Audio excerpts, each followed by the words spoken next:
Assalamu alaikum wa rahmatullahi wa barakatuh. Qadırlı, beрешен, жомарт musulman bir tuğandarım. Sizler көптөгөн insanlarga үлгү болдуңуздар. Көптөгөн insanдардын сүйүнүчүнө, кубанычына себепчи болдуңуздар. Ошонун катарында Аллах Тааланын ыраазылыгына, пайгамбарыбыздын ыраазылыгына, Аллах Тааланын сүйүүсүнө, пайгамбардын сүйүүсүнө бөлөндүңүздөр.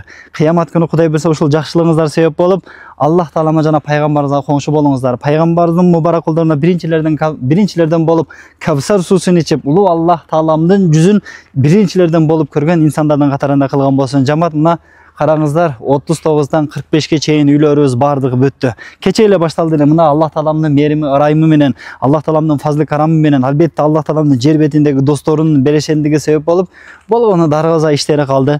Сырткы, ички тегиздөө иштери дагы толугу менен бүттү. Дарбазасы калды, biraz жасалгылоо иштери калды. Сиз дагы ушул сооптун акыркы каймак жерлерине шериктеш болуп, ушул үйдү беригендин, үйдү салгандын соогуну алсаңыз болот, акыреттин содасы болуп атат. Акыркы жумушу калды. Ушул дарбазаны эле кое турган болсок, дарбазанын алдына бир КамАЗ чебен төгө турган болсок, биз жака бир КамАЗ чебен төгө турган болсок, болду. Үйүбүздүн ачылышына кичине көрпө төшөктөрдү алып келген болсок, болду туғандар. Акыркы сооптун каймак жерлери. Бардыңыздарды акыреттин содасына Аллах Таалам менен сода кылууга чакырат элем. Ассаламу алейкум ва рахматуллахи ва баракатух.